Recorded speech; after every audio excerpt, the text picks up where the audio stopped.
Suara Ganjar Mahfud bahkan lebih kecil dari prediksi kami.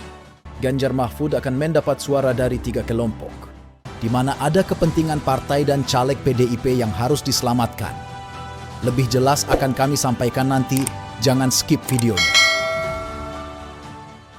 Assalamualaikum kawan, ketemu lagi dengan saya Mas Warto, grader biji kopi di Warkop Bicara. Bersiap kawan, Warkop Bicara is brewing.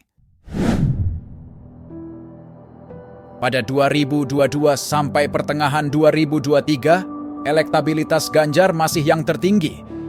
Dari semua survei saat itu, elektabilitas Ganjar hampir 40%, bahkan di Jawa Tengah sampai 75%. Elektabilitas Ganjar yang tertinggi disusul Anies dan Prabowo. Apabila Pilpres dilakukan saat itu, maka Ganjar tidak diragukan akan memperoleh suara terbesar.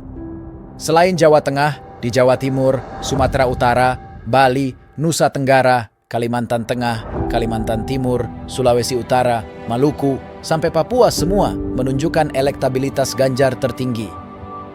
Namun hasil quick count setelah Pilpres menunjukkan hal yang sangat berbeda. Dalam 1 tahun elektabilitas Ganjar hilang setengahnya.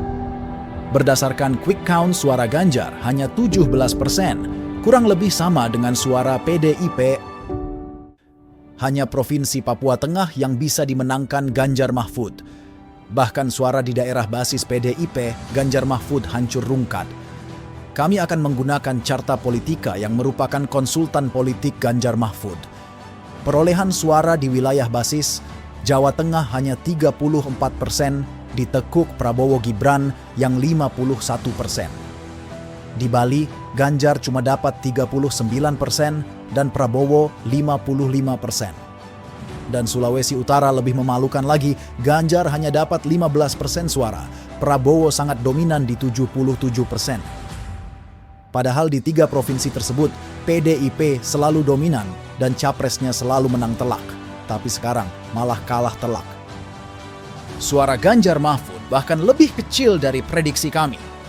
Di video kami berjudul Prediksi Hasil Pilpres 2024, kami punya prediksi suara Anies Imin 24%, Prabowo Gibran 54%, dan Ganjar Mahfud 22%. Prediksi kami tepat di mana menurut quick count suara Anies Imin sekitar 24%. Namun yang mengejutkan bahwa suara Ganjar Mahfud ini jauh lebih kecil, yaitu 17%, dibandingkan prediksi kami 22%, ini membuat suara Prabowo Gibran melambung sampai 58%. Seperti yang kami jelaskan di video sebelumnya, Ganjar Mahfud akan mendapat suara dari 3 kelompok. Pertama, dari organik pemilih PDIP. Kedua, dari kelompok pembenci Prabowo. Dan ketiga, dari kelompok anti-PKS. 2 kelompok terakhir, yaitu pembenci Prabowo dan anti-PKS, tidak menunjukkan perilaku yang berubah. 2 kelompok ini tetap pada posisi melawan Prabowo untuk tidak jadi presiden. Kelompok anti-PKS juga berupaya agar suara PKS tidak besar.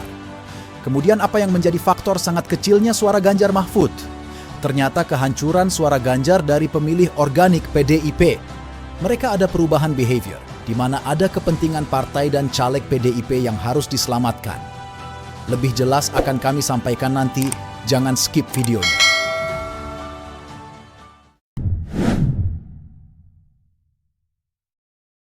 Namun pemilih organik ini dengan situasi terakhir terbagi menjadi 2 golongan. Pertama yang tetap tegak lurus pada PDIP dan Megawati dan tetap mencoblos Ganjar Mahfud sebesar 9%. Sedangkan sisanya 5% adalah pemilih organik PDIP yang mencoblos Prabowo Gibran. Ini juga yang membuat suara Prabowo Gibran berdasarkan quick count melambung menjadi 58%. Lebih tinggi dari prediksi kami di 54%. Hasil buruk Ganjar Mahfud ini akan menjadi contoh yang akan terus diingat, di mana kandidat dengan elektabilitas terbesar bisa hancur di saat pemilihan.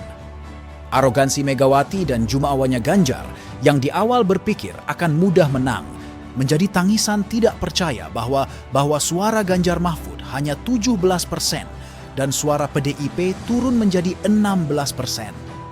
Megawati dan PDIP tidak belajar dari kekalahan di 2004 ketika kalah dari SBY. Arogansi Megawati ini terulang, di mana pada pemilu 2004 dan 2024 ini mereka sedang berkuasa tapi kalah di Pilpres, dan suara partainya anjlok. Kesombongan Megawati saat berkuasa membuat rakyat tidak respek, dan ini kembali menjatuhkan PDIP dan capresnya tahun ini. Pesan dari kami, jangan sekali-kali meremehkan orang lain, siapapun.